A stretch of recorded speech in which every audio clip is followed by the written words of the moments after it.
Vaccination करती क्या है? वैक्सीनेशन ये करती है कि एक आर्मी बना देती है बॉडी के अंदर उस जरासीम से लड़ने के लिए। देखें, जब हम जो लोग सोते हैं ना प्रॉपर्ली रात में, तो रात में अल्लाह ताला ने सिस्टम ऐसा बनाया है कि जब रिपेयर मेंटेनेंस वगैरह होती है, जैसे फ़ोन चार्ज पे लगा हुआ है उनका, यानी अगर बाकी लोग 30 डेज़ में सही हो रहे थे, ये लोग 18-17 दिन में ठीक हो गए, जो स्ट्रेस फ्री, जिन्होंने अपनी इन चीज़ों को एड्रेस किया। ये मिसअंडरस्टैंडिंग क्रिएट कर रहे हैं लोग, अब जो भी कर रहे हैं कि जी इतना खर्चा करके तो इसमें कहीं ना कहीं कोई ऐसा फ़ायदा है जो उनको फ़ायदा हो रहा है हुकूमत को और हमको नुकसान हो रहा है। और इस वक्त हमारी जो रिमिटेंसेज हैं वो $4 बिलियन से ज़्यादा की फ़र्स्ट टाइम हिट हुई हैं।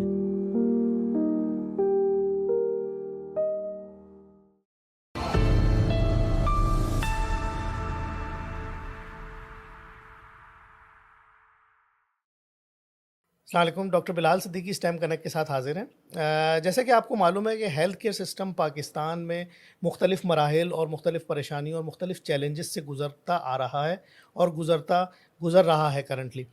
अब आगे का कुछ देख सकते हैं कि हम हालात कैसे होंगे और किस तरह से वो किस करवट बैठेगा। इस सिलसिले में लोगों की हेल्थ और लोगों की जो अवेयरनेस है वो बहुत मायने ख़ेज़ है। पाकिस्तान में लेबॉर्ट्री सिस्टम जो डायग्नोस्टिक सिस्टम है उसकी इम्पोर्टेंस भी बहुत ज़्यादा उभर के सामने आई है पिछले चंद दहाइयों से, और इसमें बहुत सारा काम और बहुत क्वालिटी का काम हुआ है मुख्तलिफ़ प्लेटफॉर्म के ज़रिए। तो इन्हीं चीज़ों को और इसी प्लेटफॉर्म्स के बारे में और इनकी नॉलेज और लोगों की आगाही के लिए हमने मदऊ किया है doctor professor commander professor Farhan Isa साहब को, जो कि ईसा लेबॉर्ट्री के मालिक और सीईओ हैं।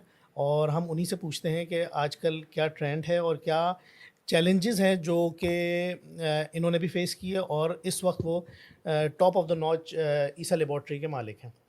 सर अस्सलाम वालेकुम। वालेकुम अस्सलाम वेलकम जनाब। To STEM connect. Thank you doctor Bilal for inviting. Thank thank you so much. Sir, मैं आपके बारे में आवाम तक आगाही पहुंचाना चाहता हूं। वैसे तो आपकी ताज में बहुत सारे ऐसे ज्यूल्स और बहुत सारी चीज़ें लगी हैं, लेकिन अगर आप हमें बताएं कि आपकी क्या एक्सपर्टीज़ हैं, मतलब apart from being a CEO and एक मल्टीनेशनल कहेंगे या एक हम कहेंगे जो टॉप ऑफ द नॉच एक लेबॉर्ट्री सिस्टम है उसको आप हेड कर रहे हैं और मुख्तलिफ़ जगह पे आपकी माशाल्लाह से सर्विसेज हैं। तो अल्हम्दुलिल्लाह आप कमांडर भी हैं, तो काइंडली आपसे रिक्वेस्ट है कि आप अपने बारे में थोड़ा सा बताइएगा। नहीं, थैंक यू वेरी मच जी। मेरे बारे में तो मुझे पता नहीं क्या बताना चाहिए, बट ये कि पहले तो आ जाते हैं प्रोफेशनल लाइफ की तरफ। तो प्रोफेशनली जो है, डेफिनेटली मैं doctor Isa laboratories and diagnostic centres के अंदर अपना फ़र्ज़ दे रहा हूँ और कंट्रीब्यूशन कर रहा हूँ। और मेरी अपनी फ़ील्ड जो है वो इन्फेक्शियस डिजीज़ेज़ है, माइक्रोबायोलॉजी। और मैं बड़ा ग्रेटफुल हूँ यूएस स्टेट डिपार्टमेंट का, जिसने मुझे स्कॉलरशिप दी थी America Harvard school of public health जाने की, जो वहाँ से मैं ट्रेनिंग लेके आया फिर पाकिस्तान वापस। और मकसद ये था कि यहाँ पे वो स्टैंडर्ड्स क्रिएट किए जाएं जो कि दुनिया के पे लेवल पे हों, या हो सकता है उसके थोड़े आगे ही हों। ये बेसिकली मकसद था। मेरे फादर ने डॉक्टर ईसा लैब स्टार्ट करी थी बैक इन 1987, और फिर मैं 96 से मैं लीड कर रहा हूँ। और मकसद ये है इसका सारा कि हम कैसे जो है डायग्नोस्टिक्स को लोगों तक ले जा सकते हैं। अच्छा, अब लोग समझते हैं कि जो है डायग्नोस्टिक की सिर्फ इम्पोर्टेंस ये है कि पता चल जाए बीमारी है कि नहीं है।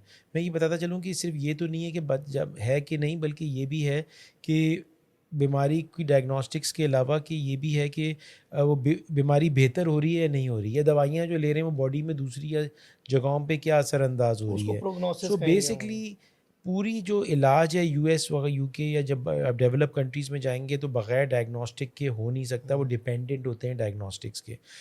मेरी इसी में सुपर स्पेशलाइजेशन भी है। इसके अलावा जो है, अगर आप मुझसे पूछें तो मैं बेसिकली अपनी आर्म फोर्सेस के साथ बहुत ज़्यादा काम करता हूँ, और मैं बड़ा ग्रेटफुल हूँ कि मुझे पाकिस्तान नेवी ने कमांडर की रैंक से नवाजा है, ऑनररी कमांडर की, जो मेरे लिए बहुत प्रेस्टीज है। सारे मैं 50 ईयर से ऊपर हूँ, तो हमने बहुत ज़्यादा कहते हैं ना lot of water has passed under the जी ब्रिज। बिल्कुल, हाँ। लेकिन मुझे क्योंकि हम लोग इन्वायरमेंट पे भी काम कर रहे हैं, इसके अलावा हम लोग क्लाइमेट चेंज के ऊपर तो बहुत ज़्यादा काम कर रहे हैं, mother and child health, water and sanitation, हम लोग कॉन्फ्लिक्ट प्रिवेंशन एंड रेजोल्यूशंस पे काम कर रहे हैं, हम लोग रिसर्च पे काम कर रहे हैं, हम लोग जो है वो लिटरेसी पे काम कर रहे हैं, हम क्लीन वाटर पे काम कर रहे हैं, हम लोग प्रिवेंशन ऑफ कम्युनिकेबल डिजीज़ पे काम कर रहे हैं। तो बहुत सारे बेतहाशा स्पोर्ट्स में बहुत ज़्यादा काम कर रहे हैं, अवार्ड्स मिलते रहे हैं। बिल्कुल। लेकिन जो मैं समझता हूँ कि इतने सालों में जितने भी अवार्ड्स मिले हैं, बेस्ट लैब का अवार्ड मिला, बेस्ट सीईओ का अवार्ड मिला और बेतहाशा, लेकिन मैं समझता हूँ ये जो ऑनरी रैंक कमांडर की मिली है ना, ये सब पे भारी है। ये हम लोगों के लिए भी बहुत प्रेस्टिजियस है। तो बहुत ऑनर की बात है क्योंकि जितना कंट्रीब्यूशन है, अगर आज हम इस मुल्क में रह पा रहे हैं और हम इस आराम से सो पा रहे हैं बिल्कुल। या बिजनेस कर पा रहे हैं या कुछ जो भी सेक्शन में इंजॉय कर पा रहे हैं, एंटरटेनमेंट कर पा रहे हैं, इसलिए कि हम पीस से हैं। और जो लोग हमें पीस दे रहे हैं, जो बॉर्डर्स में हैं, मुश्किल हालात से गुजर रहे हैं, जाने दे रहे हैं, वो हमारी आर्म फोर्सेस, चाहे वो आर्मी हो, नेवी हो, एयर फोर्स हो, इवन पैरामिलिट्री, पुलिस, इनकी वजह से है और हम मतलब बड़े ग्रेटफुल हैं उनके। और अब यूनिफॉर्म पहन के उनका हिस्सा बन के और भी ऑनर है कि हम भी उनका एक पार्ट हैं। दिल से तो थे, अब फिज़िकली भी पार्ट हैं। उसके अलावा ये है कि मैं Pakistan private hospital and clinics association का सेक्रेटरी जनरल हूँ। ये एक हॉस्पिटल्स की बॉडी है जिसका मकसद ये है कि क्वालिटी हेल्थ केयर पेशेंट्स को प्रोवाइड की जा सके। इसी तरह मैं सामान्य शिफा फाउंडेशन के अंदर हूँ, प्रोफेसर शाहिद नूर की लीडरशिप में है और उसका मकसद ये है कि जो आपको पता है थर्मोमीटर भी हम बाहर से इंपोर्ट करते हैं और $2 बिलियन से ज़्यादा की हमारी इंपोर्ट है, जिसकी वजह से सारे ज़र मुबादला भी बहुत खर्च हो रहा है और डॉलर ऊपर अगर जाता है तो प्राइसेस भी बढ़ जाती हैं। तो इसका मकसद ये है कि हम सारी चीज़ें इंडिजिनस बनाएं पाकिस्तान में, क्योंकि हमारे पास इलेक्ट्रॉनिक इंजीनियर्स भी बहुत अच्छे हैं, हमारे पास प्लास्टिक स्टील के मोल्ड्स बनाने वाले लोग भी हैं, डॉक्टर्स भी हैं, बड़ी बड़ी फैक्ट्रीज़ हैं जो ये प्रोड्यूस कर सकती हैं। और अगर इन सबको जोड़ दिया जाए तो हम पाकिस्तान में प्रोडक्ट बन सकते हैं। और आपको खुशी होगी सुन के कि 28 से ज़्यादा प्रोडक्ट्स जो हैं वो अब ड्रैप से अप्रूवल के लिए गए हुए हैं, जिसमें वेंटिलेटर, ग्लूकोमीटर और बहुत सारी चीज़ें। इससे होगा क्या, जो इसका टारगेट है ज़माने शिफा का, कि जिसका मैं ट्रस्टी हूँ, कि quality and affordable health care devices कि पाकिस्तान में ही बने, क्वालिटी की भी हों, अफोर्डेबल भी हों, क्वालिटी होना भी ज़रूरी है। और फिर $2 बिलियन से ज़्यादा की जो मार्केट है उसको पूरा करेंगे। फैक्ट्रीज़ ये बनेंगी और ये काम कर रही होंगी, लोगों को जॉब्स भी मिलेंगी और कॉस्ट भी हेल्थ की सेक्टर की कम होगी। और फिर उसके बाद हम दुनिया में $960 बिलियन की मेडिकल डिवाइसेस की मार्केट है, तो हम उसमें भी एक्सपोर्ट कर सकते हैं और पाकिस्तान ज़र मुबादला भी कमा सकता है। और क्योंकि वो क्वालिटी प्रोडक्ट्स होंगी तो उससे जो है वो हमारी रेपुटेशन भी बिल्डअप होगी और पाकिस्तान की इकोनॉमिक डिप्लोमेसी भी हो सकेगी, मेडिकल इकोनॉमिक डिप्लोमेसी। फिर मैं Karachi council of foreign relationship का मेंबर हूँ। इसका काम मतलब ये है कि हम डिप्लोमेटिक रिलेशनशिप, जो कंट्री के डिप्लोमेट्स पाकिस्तान में कराची में पोस्टेड हैं, उनसे रिलेशनशिप अच्छी रखना। और उनके हर वक्त लेक्चर्स होते रहते हैं, हमें भी सीखने का मौका मिलता है उस कंट्री के साथ। और बात यही है कि हम कैसे इकनॉमिकली टाइज़ को स्ट्रॉन्ग करें, कल्चरल टाइज़ को स्ट्रॉन्ग करें, हम इवन स्पोर्ट्स की टाइज़ को स्ट्रॉन्ग करें और यहाँ के बिजनेसेस को वहाँ लेके जाएं, वहाँ के एंटरप्रेन्योर्स को पाकिस्तान बुलाएं और let's grow up, develop mutually. फिर मैं बहुत सारी स्पोर्ट्स बॉडीज़ के अंदर हूँ। I am senior vice president of Pakistan softball federation, जिसमें हम गर्ल्स स्पोर्ट्स को ख़ास तौर पे बड़ा प्रमोट कर रहे हैं। विमेन एम्पावरमेंट पे हम बहुत काम कर रही है ईसा लैब, और हम उसके अंदर तो अभी हम उसका बल्कि नेशनल चैम्पियनशिप ईसा लैब स्पॉन्सर कर रही है अनकरीब इसी महीने, अगले महीने के शुरू में। सो उसी तरह से हम सारे गेम्स को सपोर्ट करते हैं। मैं चेयरमैन रहा हूँ कराची टेबल टेनिस एसोसिएशन का भी और बहुत सारी स्पोर्ट्स बॉडी का। लेकिन ईसा लैब ओवरऑल तकरीबन हर गेम को स्पॉन्सर सपोर्ट करती है, क्योंकि हम स्ट्रांगली बिलीव करते हैं कि स्पोर्ट्स भी इकॉनमी चला सकता है। जैसे कतर में वर्ल्ड चैम्पियनशिप हुई फुटबॉल की, उन्होंने कपल ऑफ $1 बिलियन लिए, लेकिन उसकी 10 गुना उन्होंने बिलियंस ऑफ डॉलर्स कमाए। ना सिर्फ कमाए बल्कि टूरिस्ट आए हुए थे, सारे उनके होटल्स भरे हुए थे, वहाँ के खाने खाए, शॉपिंग की, और कतर की एयरलाइन चली और मशहूर हो गई है। और अब दुनिया में कतर जो है एक मैप पे आ गया है, इतना बड़ा मैप में आ गया है कि अब वो सालिसी किरदार तक मीडिएशन का कर रहा है बड़ी बड़ी इंटरनेशनल कॉन्फ्लिक्ट्स के अंदर। तो कैसे उसने स्टैंड आउट किया, स्पोर्ट्स से स्टार्ट हुआ। और लीडरशिप की जो फोकस के साथ। तो उसी तरह से हम समझते हैं कि जब स्पोर्ट्स होती है तो अगर किसी भी कंट्री की स्पोर्ट्स होती है, अब बाहर से प्लेयर्स भी आते हैं, पीएसएल हो रहा है, जैसे इंटरनेशनल स्पोर्ट्स आ रहे हैं। इंडिया ने बड़ी कोशिश करी ये बताने की, लेकिन देखें आज सारे इंटरनेशनल प्लेयर्स पाकिस्तान आए हुए हैं। तो फिर ये मैसेज भी जाता है कि मुल्क जो है वो पीसफुल है, सेफ़ है, सिक्योर है और यहाँ के लोग मोहब्बत करने वाले हैं। तो हम चाहते हैं ईसा लैब भी इसमें कंट्रीब्यूट करे और मैं भी इसमें कंट्रीब्यूट कर रहा हूँ। स्पोर्ट्स के साथ साथ जो है, जैसे मैंने आपसे कहा, मैं चेयरमैन हूँ था कराची रेस क्लब का। पाकिस्तान में दो अच्छा। मेन रेस क्लब्स हैं, एक कराची में, एक लाहौर में। लाहौर रेस क्लब है तो इस्लामाबाद में भी, लेकिन लाहौर रेस क्लब और कराची रेस क्लब बहुत बड़े में। मैं जॉकी क्लब ऑफ पाकिस्तान का स्टीवर्ड भी हूँ, तो घोड़ों का भी मुझे शौक़ है। अच्छा। और देखिए इससे भी दुनिया में पहचाना जाता है कि ये घोड़ों की स्पोर्ट्स पाकिस्तान में भी हो रही है और हमारे घोड़े भी जाते हैं बाहर से, हम लेके आते हैं। बहुत सारे लोग हैं, पैट्रनेज पी पगाड़ा साहब की है इसमें, वो पैट्रन है, उनके तो 400-500 घोड़े माशाल्लाह। तो ये भी एक पूरी स्पोर्ट है और ये उनकी लीडरशिप में जो है ये चीज़ अलाइव रखी हुई है और हम जैसे लोग उसमें शामिल हैं। इसी तरह से स्पोर्ट्स के साथ हम लोग फिर लिटरेसी में शामिल हैं। नास्टा स्कूल एक है, द एजुकेशन ट्रस्ट उसको चला रहा है, शहनाज वज़ीर अली उसकी हेड हैं और अमीर फैंसी उसके साथ हैं। वो अंडर प्रिविलेज बच्चों को क्वालिटी एजुकेशन पे काम कर रहा है। मैं भी ट्रस्टी हूँ उनके साथ। तो इस तरह मैं रोटरी इंटरनेशनल का गवर्नर था और अभी मैं जो हूँ वो नेशनल लेवल पे नेशनल पोलियो प्लस कमेटी है जो पोलियो एरेडिकेशन पे काम कर रही है, उसका मुझे रोटरी इंटरनेशनल ने, जो डोनर बॉडी है टू यूनिसेफ एंड WHO, उसका वाइस चेयरमैन बना है। हम लोग भी यही फोकस कर रहे हैं कि ये बीमारियां कम्युनिकेबल डिजीज़ ख़त्म होनी चाहिए। देखिए अभी दुनिया से पोलियो एरेडिकेट हो गया है। अनफॉर्चुनेटली पाकिस्तान और अफ़गानिस्तान दो ममालिक रह गए जिसमें पोलियो अभी तक है। कम हो गया है लेकिन हमें तो ख़त्म करना है इसको, और अगर हम इसको अनकरीब ख़त्म नहीं करते तो मुल्की चैलेंजेस, हमारे बच्चे अपाहज हो रहे हैं वो अपनी जगह पे है, लेकिन हम पे ट्रैवल बैन्स लग जाएंगे तो फिर बिज़नेस कैसे होगा, बच्चे बाहर पढ़ने के लिए कैसे जाएंगे। अच्छा, साथ साथ में एक बात बताता चला जाऊँ, क्योंकि मैं एक इन्फेक्शियस डिजीज़ का डॉक्टर हूँ, मैं बड़ा सरप्राइज्ड होता हूँ। मुझसे किसी ने कभी भी ये नहीं पूछा वैक्सीनेशन, चाहे वो कोविड की क्यों ना हो, लगाने से मेरे बाल तो नहीं गिर जाएंगे, मेरी आँखों की बीनाई तो नहीं चली जाएगी, मेरी कानों की सकत सुनने की तो नहीं चली जाएगी, मेरी सूंघने की पावर, टेस्ट, मेरा लिवर, जिगर, किडनी तो फेल नहीं हो जाएगा, मेरे मुझे ब्लड प्रेशर की मरीज़ हूँ, मेरा ब्लड प्रेशर या डायबिटीज़ तो आउट ऑफ कंट्रोल नहीं हो जाएंगे। मतलब इतनी बॉडी के पार्ट्स हैं ना, स्किन तो नहीं ख़राब हो जाएगी। मैं मतलब लोगों को अनफॉर्चुनेटली पाकिस्तान में एक ही प्रॉब्लम है, जो सवाल पूछते हैं कि बच्चे पैदा हो सकते हैं कि नहीं हो सकते, इनफर्टिलिटी जो नहीं होती। खैर अब मतलब मैं सरप्राइज हूँ इसकी दो वजूहत से। एक तो क्या हमारी बॉडी में कोई और पार्ट इंपॉर्टेंट नहीं है? ये कैसी एजुकेशन हमारे स्कूल्स और इंस्टीट्यूशंस दे रहे हैं कि भाई ठीक है आपको उसकी फ़िक्र है, तो भाई बॉडी की तो और भी बहुत सारे पार्ट्स हैं, उनके बारे में भी तो आपको फ़िक्र होनी चाहिए। दूसरी चीज़ ये आती है कि कॉन्सेप्ट्स और ह्यूमर मॉन्गरिंग कैसे ख़त्म होनी चाहिए। देखिए अभी 5th जनरेशन हाइब्रिड वॉर हो रही है, तो लोगों ने एक ऐसी बहुत सारी कंट्रीज़ हैं उनको पता है पाकिस्तानी रोड पे क्रिकेट खेलते हैं और वर्ल्ड चैम्पियंस बन जाते हैं, रोड पे खेलते हैं और काम पढ़ते हैं, स्कूल्स और एजुकेशन इतनी ज़्यादा लेवल पे नहीं है लेकिन न्यूक्लियर वेपन्स तक बना देते हैं, कुछ भी कर सकती है कौम। तो इनको रोकने के लिए क्या एक ही तरीका है, लड़ाइयाँ करा दो, सेक्ट्स में बटा दो, इदारों को आपस में लड़ा दो, लोगों को इदारों से लड़ा दो। 5th जनरेशन हाइब्रिड वॉर इसका नाम है और इसकी जो एक र्यूमर्स जो फैलाना होता है वो फैल रही है, और ना सिर्फ बड़े लेवल पे, कंट्री लेवल पे, लेकिन छोटे लेवल पे जैसे कोविड की या वैक्सीनेशन की बुराई कहते हैं, इनफर्टिलिटी कॉज करती है या दूसरी चीज़ें। मैं लोगों को ये बताना चाहता हूँ, आपका प्रोग्राम माशाल्लाह बहुत देखा जाता है, तो उसका मकसद ये है कि आपको बताऊँ कि सबसे पहली जो पोलियो की वैक्सीन लगी थी वो आसफ़ा भुट्टो को लगी थी। बेनज़ीर भुट्टो साहिबा प्राइम मिनिस्टर थी, उन्होंने अपनी बेटी को लगा के स्टार्ट करी थी।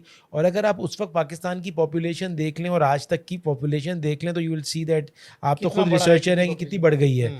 और मुझे तो कभी कभार ऑन द लाइटर साइड लगता है कि उल्टा ही असर ना कर रही है। सो हम लोग इसके ऊपर भी कर रहे हैं, और ईसा लैब की जितनी भी ब्रांचेज़ हैं वो सब पे EPI वैक्सीनेशन सेंटर्स चला रही हैं। गवर्नमेंट वैक्सीनेशन देती है और हम फ्री वैक्सीनेशन लगाते हैं। और पोलियो की वैक्सीनेशन अगर लोग नहीं चाहते कि लोग घर पे आ रहे हैं, एक एक्चुअली वैक्सीनेशन रिफ्यूज़ल होती है, एक वैक्सीनेटर रिफ्यूज़ल होती है। तो हम वैक्सीनेटर रिफ्यूज़ल को एड्रेस कर रहे हैं। अगर किसी को फील होता है कि जो उनके घर पे आ रहे हैं वैक्सीन लगाने के लिए, वो कहीं कोल्ड स्टोरेज तो वैक्सीन की ख़राब नहीं हो गई या उनके पास या वो लोग प्रोफेशनल नहीं लग रहे, तो आप हमारे पास आके लगा सकते हैं उसको। मैं इसमें बहुत तारीफ़ करूँगा सिंध गवर्नमेंट की स्पेशली, कि वो इसमें बहुत इनिशिएटिव ले रही हैं। मिनिस्टर साहिबान डॉक्टर अज़रा रेहान बलोच साहब हेल्थ सेक्रेटरी बहुत ज़्यादा एंडेवर्स कर रहे हैं। फिर सबसे हेड है इरशाद सोडर साहब जो कि ईओसी के हेड हैं। अब ऐसा इदारा बन गया इमरजेंसी ऑपरेशन सेंटर सूबों में, जिसमें गवर्नमेंट भी बैठी हुई है, UNICEF, WHO, bill and Melinda Gates, CDC, army, military, police एक ही प्लेटफॉर्म पे हैं और सबका मकसद ये है कि बच्चों को कैसे बीमारियों से, तकालीफ से बचाया जाए, इन्फेक्शन डिजीज़ से बचाया जाए। और एक और बात बताता चलूँ कि देखें अब तो वैक्सीनेशन इतनी इंपॉर्टेंट है कि वैक्सीनेशन से कैंसर भी बच रहा है। सो तो अब फॉर एग्जांपल सर्वाइकल कैंसर होता है औरतों में, ह्यूमन पेपिलोमा वायरस जो है उसका जरासीम, उसकी भी वैक्सीनेशंस आ गई हैं। तो ऐसी बेतहाशा बीमारियों की वैक्सीनेशंस आई हुई हैं जो बहुत ज़्यादा बचाती हैं, स्पेशली इन एल्डरली पॉपुलेशन में तो बहुत ज़्यादा उनकी अशद ज़रूरत है। और ये EPI expanded programme of immunisation भी 12 मोहल्लिक बीमारियों से बचाता है। यकीन माने इतनी महंगी हैं जो फ्री में लग रही हैं, फ्री में अवेलेबल हैं। खसरा, measles, mumps, rubella, tetanus, hepatitis, सिर्फ पोलियो की नहीं है, उसके अलावा भी डिफ्थीरिया जो काली खांसी कहलाती है, गर्दन तोड़ बुखार है। तो इतनी सारी बीमारियों से जो है ना वो फ्री में बच्चों की जो है वो बचाया जा रहा सॉरी है। मैं आपकी बात काटूंगा, एक सवाल ये भी लोग पूछते हैं कि इतनी क्या परेशानी है अगर हुकूमत को कि वो इतना खर्चा अपनी जेब से करके लोगों की सेहत के लिए कर रहे हैं। एक कन्फ्यूजन लोग, ये मिसअंडरस्टैंडिंग क्रिएट कर रहे हैं लोग, अब जो भी कर रहे हैं कि जी इतना खर्चा करके तो इसमें कहीं ना कहीं कोई ऐसा फ़ायदा है जो उनको फ़ायदा हो रहा है हुकूमत को और हमको नुकसान हो रहा है। यहाँ से ये बात ये लोग जन्म लेते हैं, जो भी कर रहे हैं क्रिएट कर रहे हैं, और वहाँ से बात फैलती है फिर आवाम में।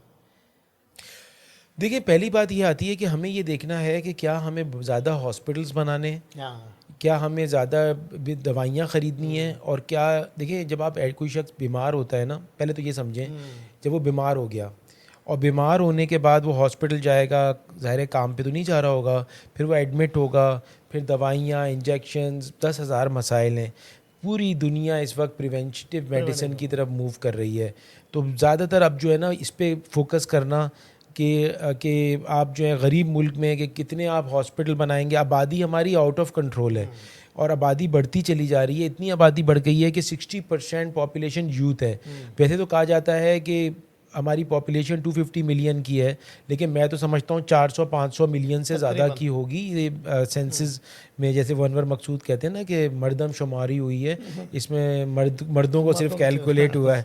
सो कहने का मकसद है क्योंकि हमारे पास बहुत ज़्यादा इन्फ्लक्स हो रहा है, हमारे पास बाहर की कंट्रीज़ से बहुत ज़्यादा इन्फ्लक्स भी हो रहा है। अफ़गानिस्तान का बहुत बड़ा इन्फ्लक्स हो रहा है जिनकी डॉक्यूमेंटेशंस ही नहीं हो रही हैं। फिर कितने लोग नादरा का कार्ड बनवाते हैं, NICs बनवाते हैं, कहाँ कहाँ एक्सेस है। तो ये जो गैप है हमें रियलाइज़ होना चाहिए कि ये जो है ये पॉपुलेशन बहुत ज़्यादा बढ़ रही है और अगर हम इतने लोगों को कर ही नहीं सकते इलाज, तो सबसे और इलाज क्या ज़रूरत है बीमार होने की? आपको तो प्रिवेंशन पे जाना है ना, बीमारी नहीं पड़े।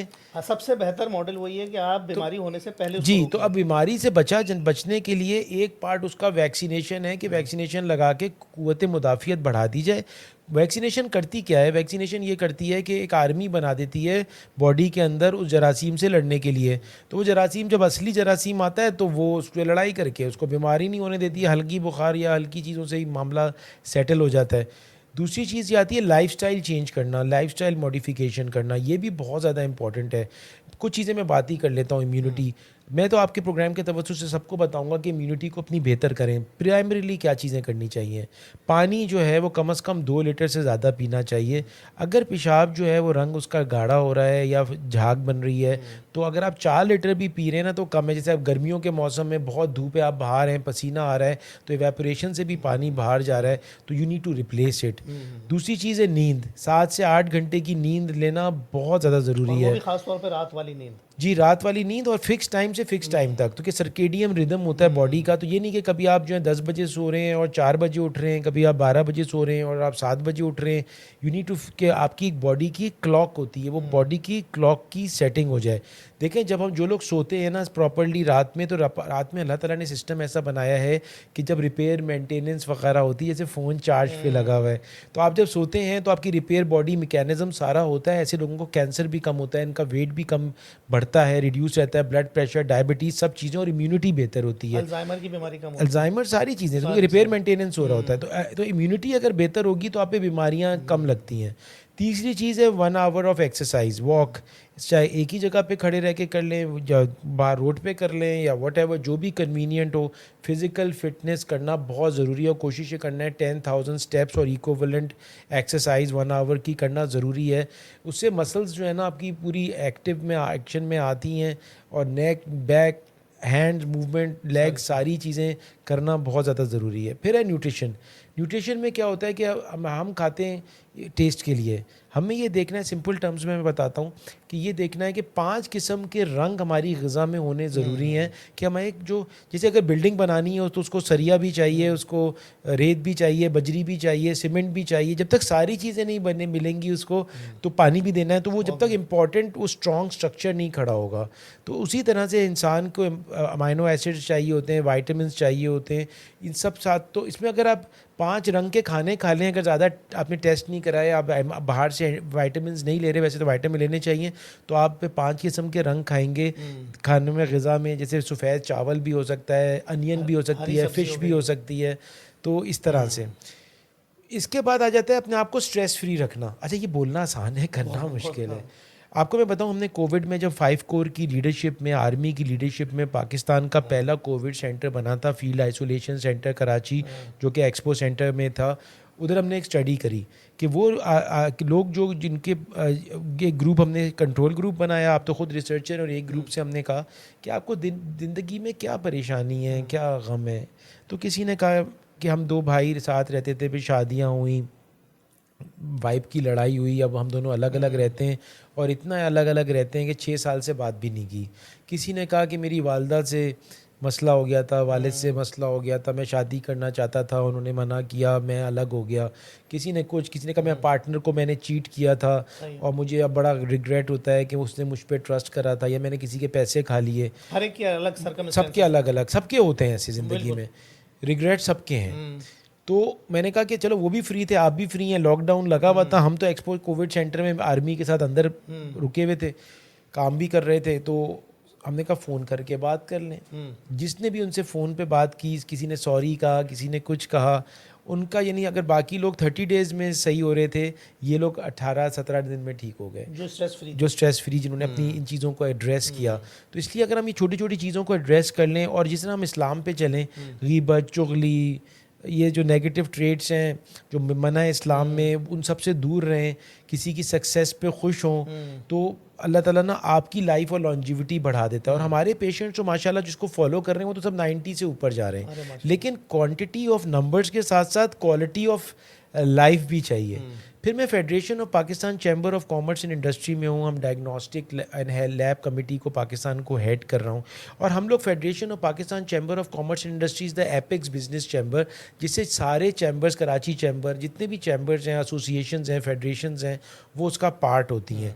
और उसमें हम कोशिश कर रहे हैं कि हेल्थ भी एक इंडस्ट्री के तौर पर आ जाए, क्योंकि इसको भी हमें रेगुलेट करना, इसके अंदर उनके साथ टीम बनाना, फिर क्वालिटी प्रोडक्ट करना। और हम चाह रहे हैं कि इसके थ्रू हम इंटरनेशनल मेडिकल टूरिज़म पाकिस्तान को लेके आएँ, specially from Iraq, Iran, Yemen, Syria, African countries, even UAE की, कतर, दोहा, इस तरफ से सारे लोग यहाँ पे मेडिकल ट्रीटमेंट्स करने पाकिस्तान में आएँ, जिससे देन अगेन पाकिस्तान में मेडिकल डिप्लोमेसी हम करना चाह रहे हैं, उसके ऊपर हम काम कर रहे हैं। मैं federation of Pakistan chamber of commerce and industry की लीडरशिप का भी बड़ा ग्रेटफुल हूँ कि उन्होंने ये कहा है। बल्कि FPCCI की इतनी इंपॉर्टेंस है, यकीन माने अगर मैं होता ना किसी हेल्म ऑफ अफेयर्स, तो FPCCI is the apex business chamber, जिसमें सारे बिजनेस के चैलेंजेस और सोल्यूशंस के साथ एक्सपर्ट्स बैठे हुए हैं, उसका अपना एक रिसर्च डिवीज़न है।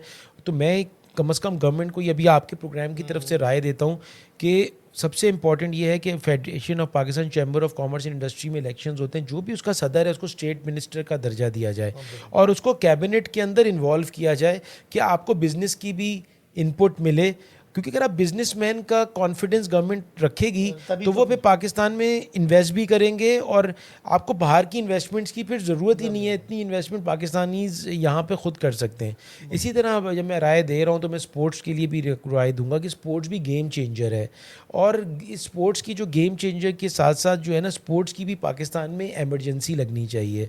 3 इदारों का मैं समझता हूँ कि टेक्नोक्रेट्स होने चाहिए जो उसको चलाएं: स्पोर्ट्स, एजुकेशन, हेल्थ, एग्रीकल्चर। ये 4 जो है ना, ये बहुत इंपॉर्टेंट है। Agriculture because of food security, food security. Education और हेल्थ तो आपको पता ही है कि एजुकेशन के साथ ही लिटरेसी के साथ अगर ये सही चल रही हो तो फिर ये मसला ही नहीं है, जैसे वैक्सीनेशन की बात कर रहे थे।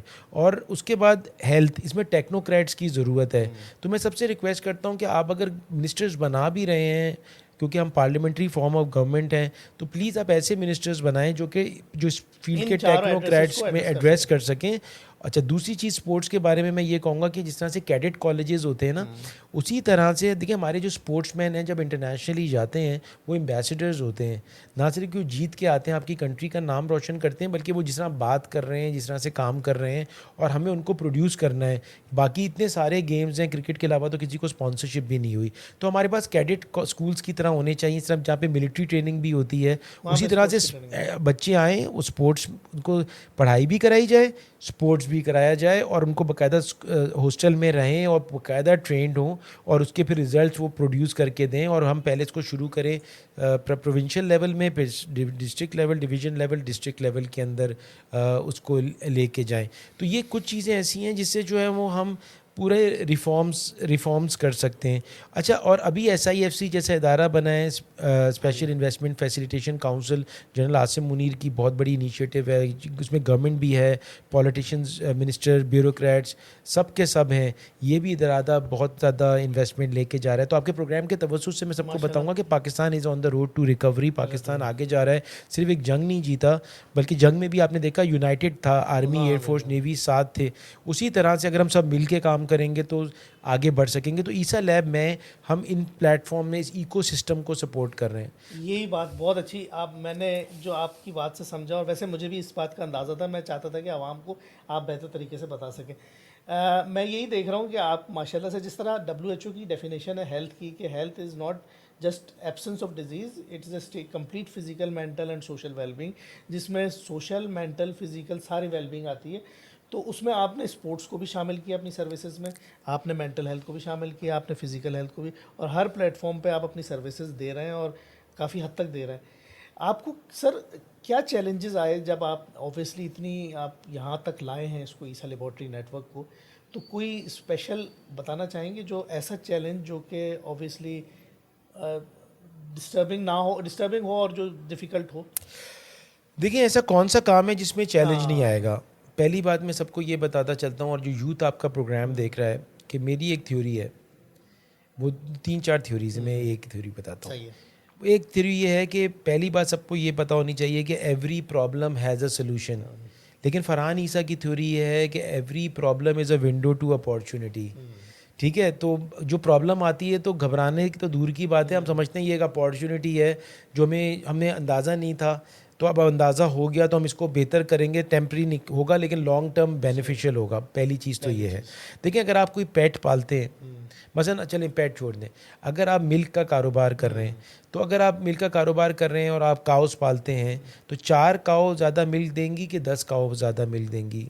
ज़्यादा ही देंगी वही, 10 वाली। 10 वाली। तो लेकिन 4 काउ ज़्यादा एक्सक्रीटा प्रॉब्लम्स क्रिएट करेंगी कि 10 करेंगी? 10 करेंगी। तो फिर आपने पॉजिटिव साइड को देखना है। तो पॉजिटिव साइड को आप देखेंगे तो वो फिर आपका विजन ही चेंज हो जाता है। हम और हमारी पूरी ऑर्गेनाइजेशन जो है वो एक पॉजिटिव ऑर्गेनाइजेशन है। अच्छा, एक और चीज़ अपनी ऑर्गेनाइजेशन की मैं बात बताऊं, which I am very proud of, is कि हम एक पॉजिटिव ऑर्गेनाइजेशन है। हम लोग एथिक्स पे बिलीव करते हैं, लेकिन और इम्पॉर्टेंट चीज़ ये है कि हम इंक्लूसिविटी, इक्विटी और डाइवर्सिटी पे बिलीव करते हैं। तो हमारे पास सारी पाकिस्तानी एथनिसिटीज़ काम करती हैं। अच्छा। सारे सूबे, इवन गिलगित बल्तिस्तान, आज़ाद कश्मीर के लोग, सिंध, पंजाब, बलूचिस्तान, महाजिर, जो भी आप कह लें, बलोची, सब काम करते हैं। फिर एक पार्ट हो गया। दूसरी बात, हमारे पास सारी रिलीजन के लोग काम करते हैं। मुसलमान तो डेफिनेटली हैं ही ज़्यादा, लेकिन Hindus, Parsis, Christians and so forth. तो सब काम करते हैं। उसके बाद हमारे पास सारी मेल फीमेल्स ट्रांसजेंडर्स भी काम करते हैं। हमारे पास डिफरेंटली इनेबल्ड लोग जो ब्लाइंड हैं, व्हील चेयर्स में हैं, मेंटली चैलेंज्ड हैं, वो भी काम करते हैं। और जब हम बोर्ड मीटिंग, यंग लोग, ओल्ड लोग, सब लोग हैं, सारी जनरेशन। सो वी हैव, तो हम जो है जब भी कोई काम करते हैं तो कलेक्टिव विजडम से काम करते हैं। So we all sit together, तो हमें बहुत ज़्यादा अच्छे आइडियाज़ आते हैं। दूसरी चीज़ ये है अल्हम्दुलिल्लाह, which I am very proud of, कि every person in our team has to be involved in the हकूक़ुल इबाद डिपार्टमेंट। अच्छा। हकूक़ुल इबाद डिपार्टमेंट हमारा वो है कि अगर हम कम्युनिटी में रह रहे हैं, एक तो इस्लाम में भी है ना, अल्लाह ताला ने कहा कि हकूक़ुल्लाह को मैं छोड़ दूंगा लेकिन हकूक़ुल इबाद को नहीं करूँगा। How can we contribute to the community? तो कोई लोग स्पोर्ट्स में कर रहे हैं, कोई लोग हम लोग सोलर पावर्ड आरओ प्लांट्स भी लगा रहे हैं, वाटर, उसकी क्लीन वाटर के लिए। डायरियल डिजीज़ बहुत हैं। कहीं पे कोई शख्स जो है वो इनफॉर्मल स्कूल्स हम चला रहे हैं, जहाँ पे 18 साल तक के बच्चों को क्लास 5 तक का subject maths, English, Urdu, Islamiyat, Pakistan studies, general knowledge, finance, PNL कैसे बनाना है, चेक बुक कैसे बनाते हैं, अकाउंट कैसे खुलता है, balance sheet, profit and loss, अखबार के वो कॉन्ट्रैक्ट कैसे बनाते हैं, एजुकेशन एंड इम्प्रूवमेंट। कुछ लोग उसमें आप इन्वॉल्व होंगे, फंड हम कर रहे होते हैं, लेकिन everybody has to be involve in some community service project. कोई वैक्सीनेशंस पे काम कर रहे हैं, कोई किसी और चीज़ पे काम कर रहे हैं, कोई मोटर। हम 9,500 से ज़्यादा लेडीज़ को हमने बाइक चलाना सिखाया है। तो हमारी कुछ लेडीज़ जो हैं वो बाइक चलाने में भी इन्वॉल्व हैं, और हम उनको टाइम देते हैं और उसकी पे भी करते हैं। तो मतलब, तो अल्हम्दुलिल्लाह we are trying to make. देखिए, लोग कहते हैं गवर्नमेंट ने क्या किया, उसने क्या किया। हम लोग एक पता नहीं किस माइंड सेट पर आ गए कि what's in it for me, हम ये काम कर रहे हैं, हमें क्या फ़ायदा, हमें हर चीज़ का क्या फ़ायदा। मैं ये कहता हूँ कि देखिए, हम सब अपना कंट्रीब्यूशन करें। अगर आज पाकिस्तान को, लोग कहते हैं पाकिस्तान से हमें क्या मिल रहा है, मैंने कहा पाकिस्तान से क्या मिल रहा है भाई, पाकिस्तान को तो हमने देना है। हम यहाँ रह रहे हैं उसकी जगह पे। अगर आप किसी रेंटेड जगह पे रह रहे हो, आपको तो गैस का बिल, यूज़ इलेक्ट्रिसिटी का बिल पे नहीं करेंगे आप, हमें देना है अपने मुल्क को। और मैं समझता हूँ कि हमें इतना काम करना चाहिए अपने मुल्क के लिए और अपनी कौम के लिए और अपने लोगों के लिए, जब तक कि पैसे भी इवन देने चाहिए पर हर्ट ना करें। और मैं आपको एक और बात बता दूं जो मैं मैसेज देना चाहता हूँ, आज तक कोई पैसे डोनेट करके, ज़कात दे के या लोगों की मदद करके गरीब नहीं हुआ। जितने टॉप के लोग आप देखेंगे, जब वो यहाँ थे, जब उन्होंने लोगों की मदद करनी शुरू करी, चाहे वो फ़रहान ईसाई क्यों नहीं हो, और वो लोगों की हेल्प करनी शुरू करी और लोगों को जिस तरह से भी करा, वो यहाँ पहुँच गए। और मैं आपको बताऊँ, ये मैंने इस पर एक स्टडी भी की है। तो होता क्या है कि जब आप ज़कात निकालते हैं, आप लोगों की मदद करते हैं, तो आप पैसे दे रहे होते हैं ना। तो जब आप दे रहे होते हैं और आप माइज़र नहीं होते, बचा नहीं रहे होते, तो आप रिस्क टेकर हो जाते हैं। पैसे की वैल्यू कम हो जाती है। जब आप देते रहते हैं ना, तो वैल्यू कम हो जाती है। तो आप वैल्यू कम हो जाती है तो आप रिस्क टेकर बन जाते हैं, क्योंकि पैसे से डरते नहीं हैं आप लूज़ करना, और कैलकुलेटेड रिस्क टेकर होते हैं, और आप वेल विशर्स बना रहे होते हैं। और उसकी वजह से क्या होता है कि इन द एंड आपके ज़्यादातर चांसेस हैं कि आप ग्रोथ भी करेंगे, आप बिजनेसेस भी लगाएंगे, और वो साइकिल फिर बढ़ता रहता है। और यकीन माने कि इन वजूहात की वजह से, यकीन माने मुझे ऐसी अल्लाह ताला, और मैं ये समझता हूँ, एक और मेरा बिलीफ है कि अल्लाह ताला आखिरत में तो देगा, दुनिया में नवाज देता है। ये देखा गया है। मैं खुद बता रहा हूँ, मैं खुद अपना एग्जाम्पल बता रहा हूँ। मैं तो 4 एग्जाम्पल 5 देता हूँ। पहली चीज़ है, अल्हम्दुलिल्लाह, जो आप उसी सवाल का जवाब चल रहा है कि मैं Dawood university of engineering and technology के सेनेट में आ गया। अच्छा। मैं मेडिकल डॉक्टर हूँ। मैं how did I end up there, ठीक है, सेनेट में हूँ, और हम डिसीजन मेकिंग में हैं। बहुत ही ज़बरदस्त वाइस चांसलर हैं समरीन हुसैन, और मैं भी सीख रहा हूँ। अच्छा भाई, इन सब जगहों से आप सीख रहे होते हैं। मैं ट्रस्टी बना द हेल्थ फाउंडेशन का, द एजुकेशन फाउंडेशन का, जहाँ पे शहनाज वज़ीर Ali, she is also an institution. मैं रोटरी में अजीज़ वेमन के साथ इन्वॉल्व हुआ, वो भी इंस्टीट्यूशन है। अब मैं खुद ब खुद पोजीशन मुझे मिलती गई, मैं यस भी कहता रहता हूँ, ज़ाहिर है कोई अपॉर्चुनिटी मिल रही है। और इनकी हर बोर्ड मीटिंग में, इल्मा यूनिवर्सिटी के बोर्ड ऑफ गवर्निंग्स के अंदर हूँ, उसकी मीटिंग्स होती हैं। मैं जो हूँ अल्हम्दुलिल्लाह जो है बकाई मेडिकल यूनिवर्सिटी के गवर्निंग बोर्ड में हूँ। मैं कराची मेडिकल डेंटल कॉलेज के गवर्निंग बोर्ड में हूँ। मैं Karachi institute of heart disease के गवर्निंग बोर्ड के अंदर हूँ, और भी बेहतर। तो इसमें मुझे हर मीटिंग में आपके पास इंपॉर्टेंट लोग होते हैं, इंटेलेक्चुअल्स होते हैं, और हर मीटिंग से आप कुछ सीख के निकल रहे हैं। तो मुझे मैं खुद ब खुद आ गया, मैंने कहीं पे कोशिश नहीं करी कि मुझे इसमें लिया जाए, ये कंटिन्यूस आपकी जो एफर्ट्स थी वो उन्हीं उससे का- आया। और उसके में हर दफ़ा मैं ग्रूम हो रहा हूँ, और मैं जिस भी गवर्निंग बोर्ड की मीटिंग में जाता हूँ तो मैं और कंट्रीब्यूट कर पा रहा हूँ। तो दैट्स एक साइकिल सी ऐसी चल रही है कि आप एक, जैसे कहते हैं ना, रोलिंग स्टोन गैदर्स मॉस, जितना वो रोल हो रहा है वो एक एब्जॉर्ब कर रहा होता है चीज़ें। और आपके साथ में मिलके मैंने थोड़ी सी बात की, मैंने और सीखा, मैं नेक्स्ट टाइम जाके उसको और करूँगा। तो मैं समझता हूँ कि हमारा जो ईसा लैब का एक मोटो है ना, team work, T for together, मुखफ़फ़ है ये, अच्छा together everyone achieves more, more इस पे हम चलते हैं। ठीक। जो मेरी आपसे इनिशियली भी बात हो रही थी, क्योंकि जैसे कि शेर है ना कि मंजिलों की बात छोड़ो किसने पाई मंजिलें, मंजिलों की बात छोड़ो किसने पाई मंजिलें, एक सफ़र अच्छा लगा, एक हम सफ़र अच्छा लगा। बिल्कुल तो अगर आपका एक सफ़र एक टुगेदर हो गया, कलेक्टिव विजडम से आप काम कर रहे हैं, तो you are bound to reach the your मंजिल। दूसरी बात है पैट्रियाटिज़म। देखें, ये मुल्क है ना, तो हम सब कुछ है, और अगर ये मुल्क के लिए हमें काम करना है, ये मुल्क स्ट्रांग होगा, हम स्ट्रांग होंगे। अगर यहाँ के लोग खुशहाल होंगे, इंटर्न साइकिल है ना, पहिया पैसा घूमता है, इज्जत घूमती है, हर चीज़ बिल्कुल। चलती है। तो सिर्फ कोई भी कस्टोडियन नहीं है। So that's how. तो ये सारी जो ऑर्गेनाइजेशंस हैं, हम कोशिश करते हैं कि ईसा लैब, और फिर हम लोग तकरीबन 550 कंपनीज़ के साथ काम करते हैं अल्हम्दुलिल्लाह। उसमें मल्टीनेशनल नेशनल्स हैं। हमारे 3 डिवीजन्स हैं। एक डिवीजन जो हम बायो सेफ्टी बायो सिक्योरिटी पे काम कर रहे हैं, एक डायग्नोस्टिक डिवीजन है, एक डिवीजन हमारा है जो हम रिसर्च करते हैं फार्मास्यूटिकल कंट्रीज़ के साथ। 2 यूएस में ऑफिसेज हैं, एक इंग्लैंड में है, दुबई में है। लेकिन अब ईसा लैब ग्रो कर गई है। अब Isa lab is also into, we have got the first chain of dental clinics in Pakistan by the name of doctor Isa dental services. Then we got another chain of in Pakistan lab के अलावा doctor Isa physical therapy and rehab, अच्छा फिर doctor ईसा nutritional centres.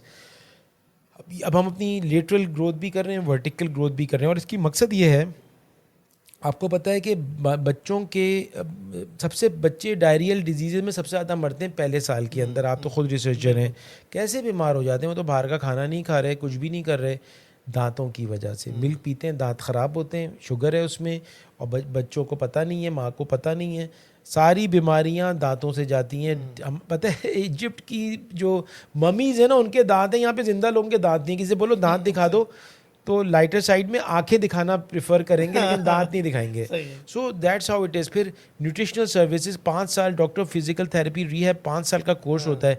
लोगों के नेक एक होता है, back एक होता है, नी एक होता है, पेन किलर्स लेते हैं, उससे अल्सर्स हो जाते हैं, ब्लीडिंग हो जाती है, किडनी फेलियर। बेसिकली मसल्स को स्ट्रॉन्ग करने, हमारे मोरे जो है ना, इन जो वर्टिब्रा है वो पाइप नहीं है, तो ये दूर हैं एक दूसरे से, और बीच में से नर्व्स जा रही हैं, और यहाँ से मसल्स ने पकड़ा हुआ है। जब विथ एज मसल्स वीक होती हैं, मोरे करीब आते हैं, बीच में से नर्व्स जा रही हैं, वो दब जाती हैं। आप एक्सरसाइज करेंगे, मसल स्ट्रांग होंगी, मोरे अलग हो जाएंगे, पेन खत्म, और that's it. This is also part of preventive medicine. Preventive medicine अब हम प्रमोट कर रहे हैं जीरियाट्रिक मेडिसिन को। तो बेसिकली जिस तरह बच्चों में पीडियाट्रिक मेडिसिन होती है, उस तरह एल्डरली में जीरियाट्रिक्स होती है, जिसके अंदर basic component physical therapy rehab का है, न्यूट्रिशनल कंपोनेंट है, एक्सरसाइज का फिजिकल कंपोनेंट है। उसके बाद ज़ाहिर है कि उनकी छोटी मोटी बीमारियां हैं, डायबिटीज़ था, वो सब चीज़ें मैनेज हो सकती हैं। तभी दुनिया भर में लॉन्जिविटी हो रही है, उम्रें लंबी होती जा रही हैं, और लव एंड अफेक्शन तो खैर चाहिए ही चाहिए। So this is about to हम ये एजुकेशन सेक्टर के पॉइंट ऑफ व्यू से आपसे बात की। तो उसके बाद हम लोग जो हैं, हम लोग जैसे मैं रेड क्रेसेंट का गवर्निंग बोर्ड मेंबर रहा, तो ऐसी और भी ऑर्गेनाइजेशन में आप रह के हम हमेशा मैंने कोशिश करी कि मैं how can I contribute to the community. लेकिन मैं आपको बात बताऊं, how can I contribute to the country, how can I do हकूक़ुल इबाद, अल्लाह के भर रास्ते पे कैसे चलूँ। कोई नहीं सोचता ना दुनिया में, सोचता नहीं है, मैंने अल्लाह की खातिर चला, लेकिन फ़ायदा मुझे ही हुआ। और ये मैं बताना चाह रहा हूँ। द मिसाल मैसेज टेक होम ये है कि मैंने तो मतलब जो किया ना, बिल- उससे लाख दर्जे जो है ना, वो मुझे अल्लाह ताला ने दुनिया में ही नवाज दिया। जिस तरह हमने कोविड सेंटर बनाया, तो हमें मैं देखता था कि आप सुबह से रात तक कोविड में एक्सपो सेंटर में बैठे रहते थे ड्यूरिंग द कोविड, जी और मतलब अपनी सर्विसेज दे रहे थे। अल्हम्दुलिल्लाह। और वो आर्मी की लीडरशिप में बना। आपको पता है कोविड सेंटर भी एक बिल्कुल जिस तरह से अभी वॉर हुई ना, everybody is United on one page, Covid centre भी आर्मी की लीडरशिप में ऐसे ही था। उसमें कोई रेस कल्चर क्लास क्रीड नहीं देखा गया, सबका इलाज एक सा होता था। आर्मी की लीडरशिप थी, उसमें रेड क्रेसेंट भी था, सैटरडे वेलफेयर ग्रुप था, रोटरी इंटरनेशनल थी, सैलानी वेलफेयर और आलमगीर वेलफेयर वाले खाना दे रहे थे, और भी बहुत सारी ऑर्गेनाइजेशंस उसमें ज्वाइंड इन थी। और सबने मिल के काम किया। ईसा लैब ने पहले दिन से लास्ट तक फ्री डायग्नोस्टिक की उस सेंटर के अंदर, अल्हम्दुलिल्लाह 1 रुपया हमने किसी से नहीं लिया। और सबसे बेस्ट रिजल्ट भी फील्ड आइसोलेशन सेंटर कराची के जो एक्सपो में थे। लेकिन मुझे फिर डीएचए ने और कोर ने कहा, हमें एक प्लॉट दिया अच्छा। और अल्हम्दुलिल्लाह देखें ना कि उस पर उन्हें कहा, मतलब हम हॉस्पिटल भी बना सकते थे, स्कूल भी बना सकते थे। अल्हम्दुलिल्लाह में मौका मिला और हमने माशाल्लाह फ़ेज़ 8 में एक मस्जिद बनाई है जिसको डीएचए चलाता है, लेकिन हम उसको फ़ंड करना और वो जो टेक्निकल चीज़ है उसमें हमने मॉर्चरी खोली है अल्हम्दुलिल्लाह, जो डीएचए में नहीं थी फ़ेज़ 8 में। और उसमें हम कम्युनिटी सेंटर भी चला रहे हैं और हम लेडीज़ को ई कॉमर्स, डिजिटल बैंकिंग, हर चीज़ सिखा रहे हैं। अच्छा, ये भी सो दैट कि हाँ हाँ जी, सो दैट कि वो घर बैठे कर सके। वहाँ पे बच्चों के झूले भी लगे हुए हैं और हम चाहते हैं कि उधर जो है वो हम बेसिकली सारी चीज़ें सिखाई जाएं कि जो कि लोग घर बैठ के बिजनेस और एंटरप्रेन्योर कर सकें। हम एंटरप्रेन्योरल इकोसिस्टम को भी सपोर्ट कर रहे हैं। मैं प्रेसिडेंट भी था organisation of Pakistani entrepreneurs of North America का, और हमने अभी माशाल्लाह thanks to DHA Safa university में हमें मौका मिला तो हमने वहाँ पे इंक्यूबेटर एक उनकी मदद से इस्टेब्लिश किया है, कराची यूनिवर्सिटी में किया है। और हम चाहते हैं कि लोग बिज़नेस में आएँ और जॉब सीकर होने के बजाय जॉब प्रोवाइडर भी हों, but for the right reasons. तो ये सब चीज़ों पे करके we can make our country strong. Pakistan is, और मैं आपको बता रहा हूँ इस वक्त जो पाकिस्तान में इन्वेस्ट करेगा या कोई भी काम करेगा या इवन वो जॉब करता है, अगर वो सिंसेरिटी से अपने बिजनेस को ग्रो कराता है, क्योंकि उसका भी आसानी है ना। जॉब में क्या है, आपके हेडेक्स बहुत कम होते हैं, ओनर होके ना और भी बड़े लवाजम आते हैं, देख दूर के दौर सुहाने। लेकिन अगर वो चीज़ें करके पाकिस्तान 3-4 साल के अंदर, मैं आपको बात बता रहा हूँ माशाल्लाह, ये खुशखबरी भी है। मैं तो जानता हूँ क्योंकि मुझे पता है कि हमारी मिलिट्री कितनी काम कर रही है इसके ऊपर, बिजनेस कम्युनिटी क्या काम कर बिजनेस कम्युनिटी में भी, क्योंकि फेडरेशन में भी हूँ मैं बहुत। गवर्नमेंट, अच्छा मैं 17 साल गवर्नमेंट सर्विस भी की है, 14 साल गवर्नमेंट सर्विस में भी रहा हूँ, 17 ग्रेड से 20 ग्रेड तक। 20 में जाने वाला था तो उससे पहले मैंने रिज़ाइन किया, तो मेरा ना मल्टी एक्सपोजर रहा है। So what I feel is कि थिंग्स आर गेटिंग बहुत ज़्यादा इम्प्रूव हो रही हैं, चीज़ें बहुत बेहतर होती जा रही हैं। मैं आपको थोड़े से स्टैटिस्टिक्स ही बता दूं। हमारी जो इंटरेस्ट रेट था वो 22-23% पे था बैंक्स का, वो 12-13% पे आ गया और अभी कुछ दिनों में वो सिंगल डिजिट में चला जाएगा। जब सिंगल डिजिट में चला जाएगा तो आप यानी बोरो करके बिजनेस में लगा सकते हैं। हमारी इन्फ्लेशन पॉइंट्स में आ गई है पिछले साल से compared. It is not 5-10-15-20%, but के पॉइंट्स में आ गई है, बहुत कम होती चली जा रही है। हमारी आईपीपीज़ की वजह से इलेक्ट्रिसिटी के बिल्स बहुत आ रहे थे, उनको एड्रेस किया गया है। तो व्हाट इज़ हैपनिंग कि हमारी मिलिट्री लीडरशिप की सपोर्ट के साथ पॉलिटिकल लीडरशिप ग्रेजुअली सारे चैलेंजेस को एक एक करते हुए एड्रेस कर रही है। इसी तरह से हमारी फाइनेंस मिनिस्ट्री है, वो जो हमारे आईपीपी, जो हमारे लॉस मेकिंग गवर्नमेंट इंटरप्राइजेस थी, उनको सेल ऑफ कर रही है। और वो रिसेंटली सेल ऑफ भी बिल्कुल, तो कहने का मकसद है कि बहुत कॉन्क्रीट और लॉन्ग टर्म हो रहे हैं। और एसआईएफसी का जो इदारा है ना, ये नी जर्क रिएक्शन नहीं है। ये नहीं कि अभी army chief general Asim Munir हैं तो ये चल रहा है, इसको कॉन्स्टिट्यूशनल कवर है, ये कॉन्स्टिट्यूशन से पास हुआ हुआ है, असेंबली से पास हुआ हुआ है। तो अब जो पॉलिसीज़ बनाई जा रही हैं वो लॉन्ग टर्म विजन से बनाई जा रही हैं। जो पॉलिसीज़ बनाई जा रही हैं वो 2030 के विजन से बनाई जा रही हैं, जो ये देखा जा रहा है कि Pakistan is going to be $1 trillion economy. और इस वक्त हमारी जो रिमिटेंसेज हैं वो $4 बिलियन से ज़्यादा की फ़र्स्ट टाइम हिट हुई हैं। अच्छा जी, हमारी स्टॉक एक्सचेंज जो है वो 1 लाख के लेवल से आज तक नहीं हुई, वो क्रॉस कर गई है। और जैसे ही इंडिया का जो स्कर्मिश ख़त्म हुई तो 10,000 पॉइंट्स हिस्ट्री ऑफ पाकिस्तान में आज तक ऊपर नहीं गई है। और मैं ये समझता हूँ कि पाकिस्तान को तो, हम तो 2 पीसफुल कंट्री है, पीस लविंग नेशन है, और पाकिस्तान तो इंडिया से भी पीस चाहता है। पाकिस्तान सारों लोगों से पीस चाहता है, और पाकिस्तान हर एक से बिज़नेस करना चाहता है, कल्चरल एक्सचेंजेस करना चाहता है, एजुकेशनल एक्सचेंजेस करना चाहता है, और इसके ऊपर बहुत ज़्यादा काम हो रहा है। आई विश, अल्लाह करे ये इंशाल्लाह ताला आज़ाद कश्मीर का मसला ख़त्म हो जाए, सॉल्व हो जाए इंशाल्लाह ताला। पानी के जो मसले हैं अनफेयर पाकिस्तान के साथ जो हो रहा है, ये ख़त्म हो जाए तो इंडिया से बहुत कुछ बिज़नेस पाकिस्तान आ सकता है। India could benefit from Pakistan. आपकी मिसाल सर आवाम के लिए बहुत इम्पोर्टेंट है कि किस तरह से आपने कहाँ से शुरू किया और सारा आप कहाँ पे हैं। आप अल्हम्दुलिल्लाह, ये सिर्फ मेहनत और कंसिस्टेंसी और स्ट्रगल से ही हासिल किया जा सकता है। जो बजाय ये कि मुझे क्या मिल रहा है, मैं अगर कंटिन्यूस देता रहूँ ना, हाँ मुझे खाना पानी मिल रहा है ठीक है, अब मैं एक्स्ट्रा एफर्ट जो दे रहा हूँ वो मुल्क के लिए कर रहा हूँ, आवाम के लिए कर रहा हूँ, तो ये it's a part of CSR। तो ये कंटिन्यूस चलता रहे, इससे बेहतरी इंसान उसी को मिलती है जो ये कर रहा है, और आप मिसाल हैं इसकी। तो आई एम वेरी प्राउड, और हम सब आप इस बात पे प्राउड रखते हैं कि अल्हम्दुलिल्लाह पाकिस्तान की सबसे बड़ी जो एक चेन है लेबॉर्ट्री एंड डायग्नोस्टिक्स की, वो ईसा मैं लेबॉर्ट्री। एक चीज़ ऐड सिर्फ थोड़ी सी कर दूं, thank you so very much. I know कि टाइम आपका हो रहा होगा।